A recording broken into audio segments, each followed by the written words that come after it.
You know what it feels like when the system labels you before you even get a chance to prove who you really are. When one wrong moment defines everything that comes after. When you lose years of your life for something you didn't even do, while the people who loved you slip away one by one and you can't do anything to stop it. That's where I was at 18, standing in a parking lot in Montana with $12 and a plastic bag, learning that my grandmother had died alone while I was locked up, that the ranch she'd fought so hard to keep was drowning in debt, and that I had 60 days to decide whether to let it all go or fight for something I wasn't even sure I deserved. This is the story of what happened when I chose to dig deeper than anyone expected. When I discovered that sometimes the people we lose leave us more than just memories and regrets. When I learned that inheritance isn't just about property or money, but about finding out who you really are when everything else has been stripped away. The guard handed me a clear plastic bag through the slot in the window, and inside were the clothes I'd worn the day they brought me in. Jeans that probably wouldn't fit anymore because I'd grown 3 inches in 2 years, a flannel shirt my grandma had bought me for my 16th birthday, and a wallet with $12 and a school ID that had expired while I was locked up. "You're all set, Ellis," the woman said without looking at me, her fingers already moving toward the next file on her desk, the next kid being processed out of the juvenile detention center in Billings, Montana, like we were packages being shipped to wherever we came from, delivered back to lives that had kept moving without us. I took the bag and walked through the doors into February air so cold it felt like inhaling broken glass, and the parking lot stretched out in front of me covered in snow that had been plowed into gray mountains along the edges, and beyond that, nothing but empty road and sky the color of old concrete. I was 18 now, legally an adult, though I'd spent the last 2 years being treated like a number in a system that didn't care if you were guilty, or just unlucky enough to be standing next to someone who was, and my public defender had told me to take the plea deal, said fighting it would mean risking real prison time instead of juvie, and I'd believed him because I was 16 and scared and didn't know any better. So I'd pled guilty to accessory to theft for being in a car with my cousin Marcus when he decided to rob a gas station, even though I'd been asleep in the back seat when it happened, even though I'd told the cops I didn't know what he was planning, even though the security footage showed me waking up confused when Marcus ran back to the car with a handful of cash and a look on his face like he just realized what a mistake he'd made. 2 years in the Montana Youth Correctional Facility meant 2 years of being told when to wake up, when to eat, when to shower, when to sleep. 2 years of classes in portable buildings, where teachers looked at you like you'd already failed at life. 2 years of watching my 18th birthday come and go through a window with bars on it, knowing my grandma was out there alone on the ranch, getting older, getting weaker, trying to hold on to a place that had been in our family for 60 years without anyone to help her. I'd called her every week, collect calls that cost her money she didn't have, and she'd always answered, always told me she was fine, always said not to worry about the ranch because she had it handled. But I'd heard things in her voice that scared me, a tiredness that went deeper than just being 73, a fragility that made me think of ice cracking under weight it couldn't hold anymore. The last time I'd called 3 weeks ago, a woman I didn't know had answered, and she'd said my grandma had fallen, broken her hip, been taken to the hospital in Kalispell. She'd said the doctors were doing everything they could, but her voice had that careful tone people use when they're trying not to say something out loud, trying not to speak the truth into existence where it becomes real and permanent. I'd asked to speak to my grandma, but the woman said she wasn't conscious, said she was resting, said to call back in a few days, and I'd called back the next day and the day after that, but no one answered. And then yesterday, the day before my release, a social worker had come to my cell and told me in that same careful voice that my grandma had passed away 4 days ago, that there'd been a small service, that I was listed as her only living relative, that I needed to contact a lawyer named Patricia Chen when I got out, because there were estate matters to discuss. Estate matters. Like my grandma's whole life could be reduced to paperwork and legal terms. Like the woman who'd raised me after my parents died in a car accident when I was 7, who taught me how to ride horses and mend fences and read the weather in the shape of clouds, could be summarized as matters that needed discussing. Before we go any further, I want to know something. I want you to drop a comment right now and tell me where you're listening to this story from, what part of the world you're in, because this isn't just my story anymore. It's about everyone who's ever felt invisible or forgotten, or like the system gave up on them before they even had a chance. And knowing you're out there listening from wherever you are, that matters to me more than you know. I stood in that parking lot holding a plastic bag and feeling nothing. Not grief or anger or relief, just a vast emptiness where feeling should have been, like I'd used up all my emotions inside and had nothing left for the outside world. A bus pulled up to the curb, its brakes hissing, and the driver looked at me through the windshield with eyes that had seen 1,000 kids like me standing in parking lots with plastic bags trying to figure out where to go next, and I got on without asking where it was going, paid my fare with some of the $12, and sat in the back where I could watch everything and no one could watch me. The bus drove through Billings past fast food restaurants and strip malls and neighborhoods, where houses had Christmas lights still up, even though it was almost March, where normal people lived normal lives that didn't include court dates and plea deals and phone calls that never got answered. And we headed west on Interstate 90, the bus stopping every 20 miles to let people off in small towns that all looked the same. Gas stations and diners and churches with signs out front offering salvation to anyone who walked through the door. I rode for 4 hours watching Montana scroll past the window like a movie I was watching instead of living in. All snow-covered fields and mountains that rose up sharp and white against grey sky. Forests of pine and spruce so thick they looked black in the fading afternoon light. When the bus finally stopped in Whitefish, I got off with my plastic bag and stood on a sidewalk dusted with fresh snow trying to remember the phone number for Patricia Chen, the lawyer who supposedly had information about my grandma's estate, and I found a payphone outside a coffee shop that smelled like espresso and cinnamon, the kind of place where people sat with laptops and looked comfortable, like they belonged somewhere and knew exactly what they were doing with their lives. I fed quarters into the slot and dialed the number the social worker had written on a piece of paper that was now crumpled and damp from being clutched in my hand for 24 hours, and Patricia Chen answered on the third ring, her voice crisp and professional, the kind of voice that dealt with estate matters every day and didn't get emotional about any of them. "Mr. Ellis," she said when I told her who I was, "I've been expecting your call. First, let me express my condolences for your loss. Your grandmother spoke very highly of you, and I didn't know what to say to that. Didn't know how to respond to condolences from a stranger, or the idea that my grandma had talked about me to her lawyer, so I just said thank you and waited for her to continue. There are some things we need to discuss regarding your grandmother's property," she went on. "The ranch has been left to you in its entirety, but there are complications, significant complications. The property taxes haven't been paid in 14 months, and there are liens from the county for various code violations and unpaid utility bills. Additionally, there's a mortgage that's 3 payments behind. In total, you're looking at approximately $31,000 in debt attached to the property." $31,000? I'd never had more than a few $100s at once in my entire life. And the number was so big it didn't connect to anything real in my mind. Just floated there like something from a story about someone else's life. And I asked what happens if I can't pay it, my voice sounding flat even to myself. Patricia Chen paused, and I could hear papers rustling on her end before she said, "Then the bank forecloses on the mortgage and the county auctions the property to cover the liens and back taxes. You'd receive whatever is left after those debts are settled, but given the condition of the property and the current market, there likely wouldn't be much, if anything. However," she continued, and something in her tone changed, became more careful, "there is another option. I've been contacted by a development company called Summit Ridge Resorts. They're buying properties in the area for a ski resort expansion, and they've offered $42,000 for your grandmother's land. After settling the debts, you'd walk away with approximately $11,000 clear." I watched snow fall past the payphone, fat flakes that dissolved when they hit the ground, and tried to imagine what $11,000 could do. It could get me an apartment somewhere, a used car, maybe community college classes if I lived cheap. It could be a start, a way to build something that wasn't connected to reformatory records and plea deals, and a system that had labeled me before I'd had a chance to prove I was anything else. "When do I have to decide?" I asked. And Patricia said the bank has given you 60 days before they initiate foreclosure proceedings. But Summit Ridge needs an answer within 2 weeks. They have other properties they're considering, and they won't wait indefinitely.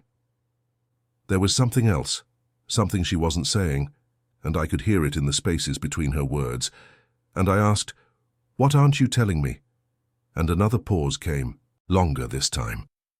"Your grandmother fought this sale very hard before she passed," Patricia said quietly. "Summit Ridge approached her multiple times over the past year, increasing their offer each time, and she refused everyone. She said the ranch wasn't for sale at any price, that it was your inheritance, your connection to family, your home. And she made me promise I'd make sure you understood that before you made any decisions."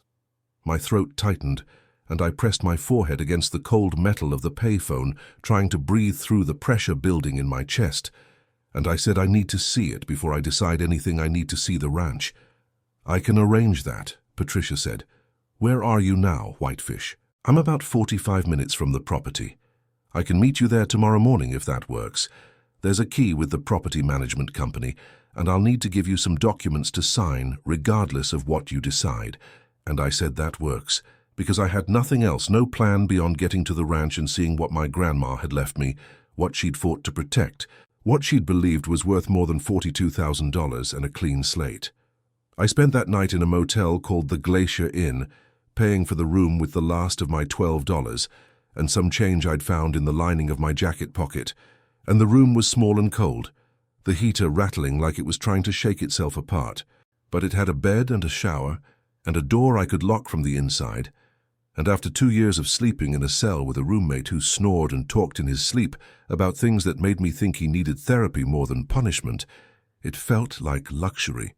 I lay awake most of the night staring at water stains on the ceiling and thinking about my grandma, about the last time I'd seen her in person the day before my sentencing, when she'd come to court wearing her good dress and holding a Bible she'd brought for strength, even though she wasn't particularly religious. And she'd looked small in that courtroom, smaller than I'd ever seen her, like the weight of what was happening was crushing her down into something fragile and breakable. But when the judge had read my sentence, 2 years in the youth facility, she'd sat up straight and looked at me with eyes that said, "This doesn't define you. This doesn't change who you are. This is just something we have to get through." And now she was gone, and I hadn't been there. Hadn't been able to say goodbye or thank you, or I'm sorry for being the kind of grandson who ended up in reformatory while she struggled alone on a ranch that was falling apart around her. Patricia Chen's car was already parked at the end of the long driveway when I arrived the next morning, a silver SUV that looked out of place against the backdrop of snow and fence posts leaning at angles that suggested they'd given up trying to stay upright years ago. I'd hitchhiked from Whitefish with a truck driver named Ray, who didn't ask questions and didn't seem bothered by my silence. Just drove through the pre-dawn darkness, while talk radio played low enough that I couldn't make out the words, and the ranch sat in a valley surrounded by mountains on 3 sides, their peaks white and sharp against a sky that was just starting to lighten from black to deep blue. The main house was a single-story log structure, with a porch that wrapped around 2 sides, and even from the road I could see the roof sagging in the middle, shingles missing in patches that exposed dark underlayment beneath, and there was a barn about 50 yards from the house, its red paint faded to the color of dried blood, and beyond that, several smaller buildings I couldn't identify in the dim light, structures that might have been a chicken coop or storage sheds, or places where equipment had been kept before everything started falling apart. Patricia got out of her SUV when she saw me walking up the driveway, her breath visible in air cold enough to make my lungs ache, and she wore a long wool coat and boots that looked expensive, and she carried a leather briefcase that probably cost more than everything I owned. "Mr. Ellis," she said, extending her hand, and I shook it, her grip firm and brief, and followed her toward the house where the snow was deep, untouched, except for deer tracks that crossed the yard in purposeful lines, and I could see where drifts had piled against the foundation, creating barriers that would need to be shoveled before anyone could use the doors on the north side. The key stuck in the lock, and Patricia had to wiggle it for a full minute before the door finally opened with a sound like something sighing in relief, and the inside of the house was dark and cold, colder somehow than the outside, like the building had been holding on to winter and refusing to let it go. Patricia found a light switch, but nothing happened when she flipped it, and she said, "Power's been shut off for non-payment. We'll have to make do with this," pulling a flashlight from her briefcase, and the beam of light swept across a living room that looked frozen in time, furniture covered with sheets, a wood stove in the corner surrounded by ashes and half-burned logs, photographs on the walls showing people I recognized and people I didn't, moments from a life that had continued long before I was part of it and had kept going even when I couldn't be there to witness it. I walked through rooms that smelled like dust and old wood and something else, the scent of a place that had been lived in and loved, and then abandoned not by choice but by necessity. And the kitchen had dishes in the sink, unwashed, like my grandma had been interrupted mid-meal and never came back to finish. And there was a calendar on the wall stopped at November, 2 months before she died, with notes written in her shaky handwriting, doctor's appointments and reminders to call the bank, and a notation on my birthday that just said Carter's Day with a small heart drawn next to it. My chest tightened again, that same pressure that made it hard to breathe, and I had to look away from the calendar, had to focus on something else. Before the grief I'd been holding back since the social worker told me she was gone came crashing through whatever walls I'd built to keep it contained. Patricia led me through the rest of the house, pointing out problems with the matter-of-fact tone of someone who'd seen dozens of properties in similar condition. Water damage in the back bedroom from a roof leak that had been going on for months, cracked windows that let in drafts, a bathroom with fixtures so old they'd probably need to be completely replaced, a foundation that showed signs of settling, cracks in the walls that suggested structural issues that would cost thousands to repair. "This is what you're inheriting," she said as we stood in what had been my grandma's bedroom. A space with a bed still made, a closet full of clothes that smelled like the lavender sachets she used to make, and a nightstand with a lamp and a book opened face down, like she'd just stepped away for a moment and planned to come right back. The debt, the repairs, the reality that this place needs more money than it's worth just to make it livable again. I understand why Summit Ridge's offer might seem appealing. I walked to the window and looked out at the barn and the mountains beyond, at land that stretched for 200 acres, according to the property documents Patricia had shown me in the car. Land that had been in my family since my great-grandfather bought it in 1963, with money he'd saved from working railroad jobs, and sold everything he owned to make the down payment on a dream of raising cattle in a place where the sky was bigger than anywhere he'd ever been. My grandma had told me stories about growing up here, about helping her father with the horses, about winters so harsh they'd lose livestock to cold that came down from Canada, like an invading army, about summers when wildflowers covered the meadows in colors so bright they didn't look real, and she told me about meeting my grandpa at a dance in town, about how he'd been a soldier home from Vietnam trying to forget things he'd seen, about how they'd built a life here together despite not having much money, despite the ranch never quite making enough to be profitable, despite everything that tried to break them. And she'd told me in one of those collect calls from the reformatory that this place was mine someday, that it was my history and my future, that no matter what happened or how long I was gone, there would always be a home waiting for me here, and I couldn't see it then, couldn't understand why she'd want to leave me a burden when she could have sold it and made her own life easier, couldn't comprehend why a piece of land mattered when there were so many other things that seemed more important. But standing in her bedroom looking at the life she'd lived and the choices she'd made, I started to understand that the ranch wasn't just property or assets or something that could be reduced to dollars and debt.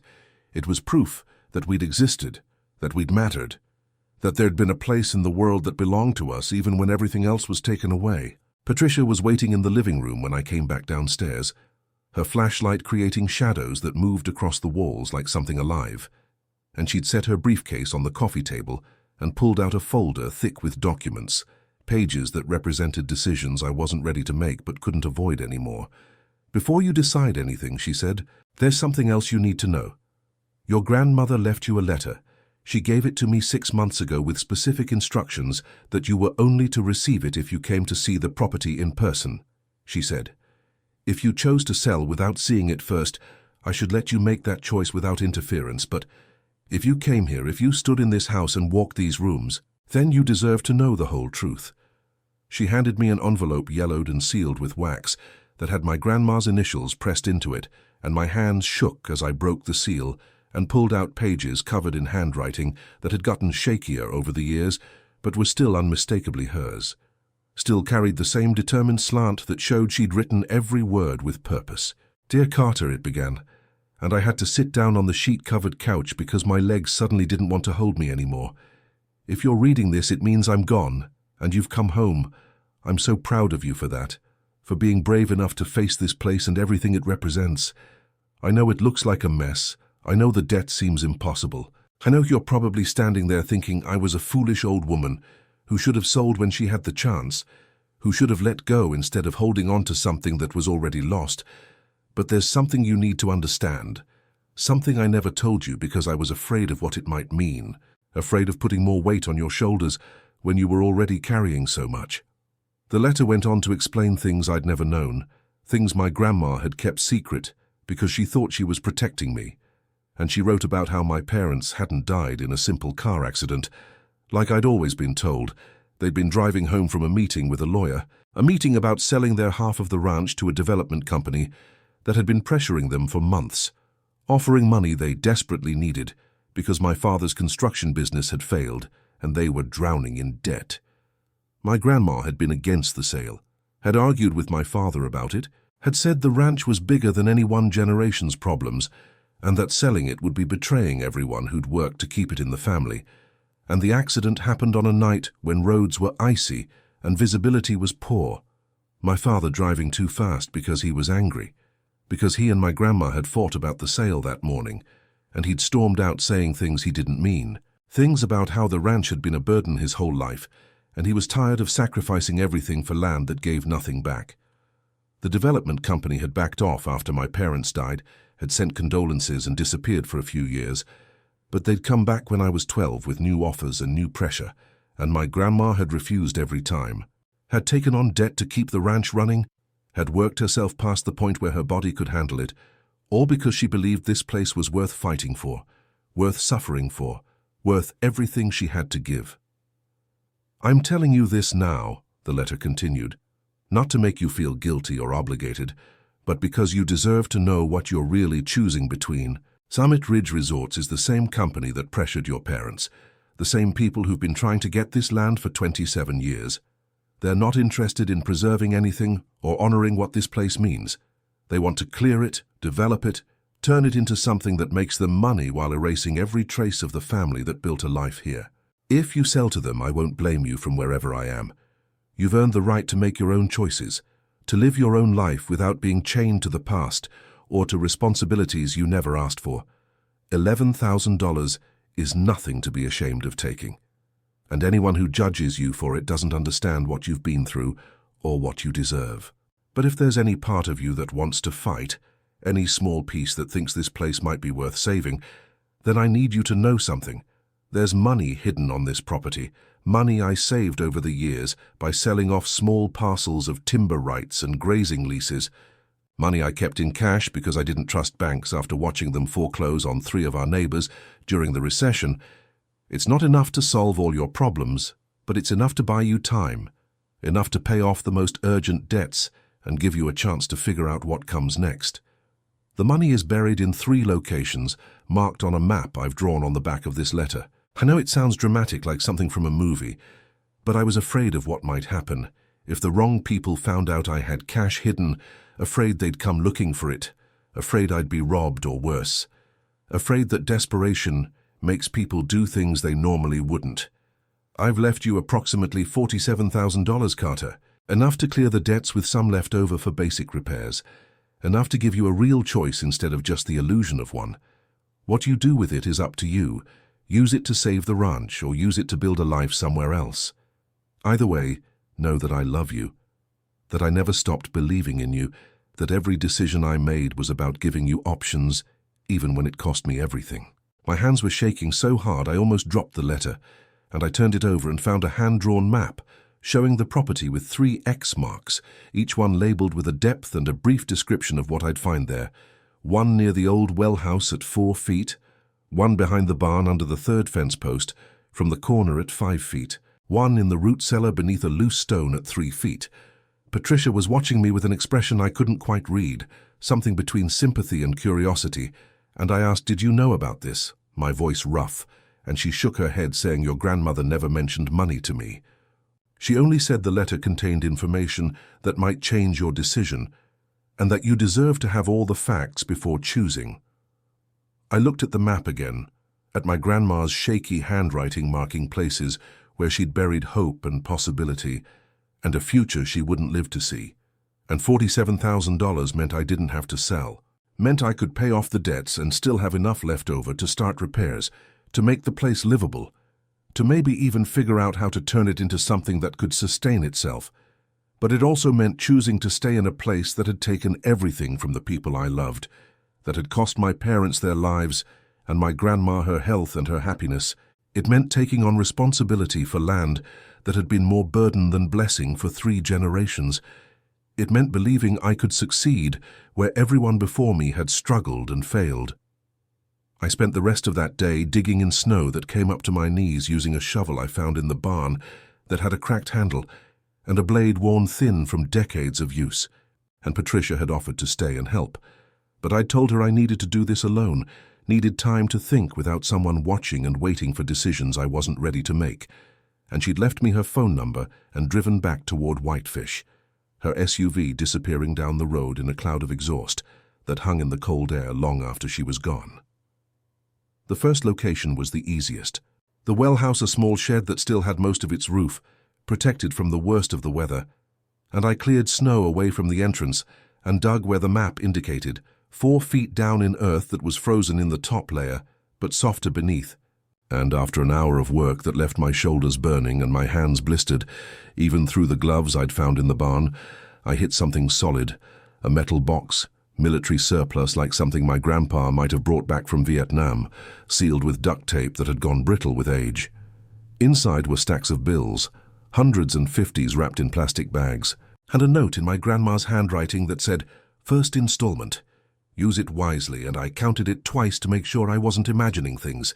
$15,000 that smelled like earth and time, and the faith of someone who believed I'd come back eventually, who believed I'd make a choice that honored what she'd tried to build. The second location took longer, the fence post behind the barn requiring me to dig through snow and frozen manure from cattle that hadn't been kept here in years. And by the time I reached 5 feet, my hands were shaking from cold and exhaustion. But I found it, another metal box. This one containing $16,000 and a note that said second installment for repairs and hope.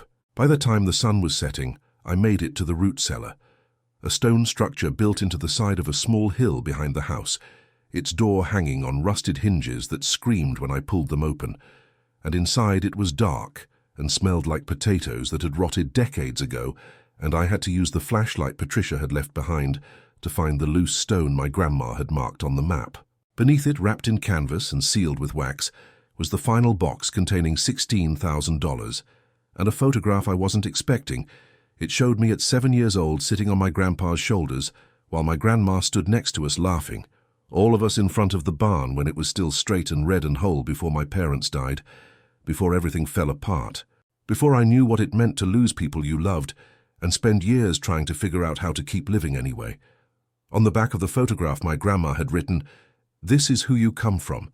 This is what we were before grief found us. Don't let the hard years make you forget there was joy here once and there can be again, if you're willing to fight for it."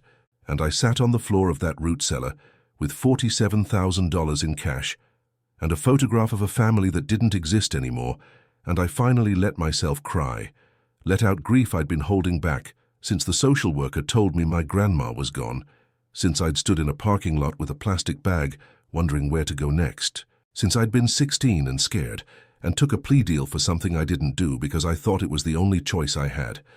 I cried for my grandma, who died alone while I was locked up, unable to help her. I cried for my parents, who'd argued about money and land and died angry without getting a chance to make things right. I cried for the kid I'd been at 7 sitting on my grandpa's shoulders, not knowing that everything good was about to end. And I cried for myself, for 2 years lost to a system that didn't care about context or truth, for opportunities I'd never get back, for the version of my life I might have had if things had been different.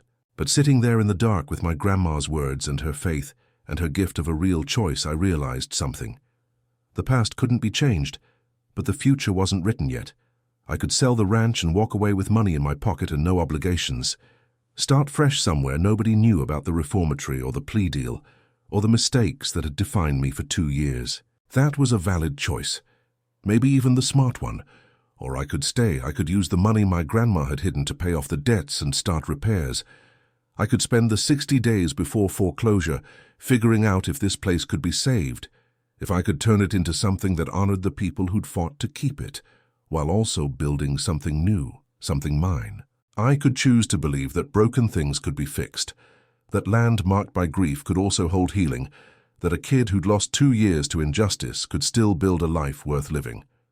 That night, I slept in my grandma's bed wrapped in blankets that smelled like lavender and memories, and when I woke up the next morning to sunlight streaming through cracked windows and snow that had fallen during the night, covering everything in fresh white, I knew what my decision was. I called Patricia from the phone in the kitchen after I figured out how to get the landline reconnected using some of the cash, and when she answered, I didn't waste time with small talk or explanations.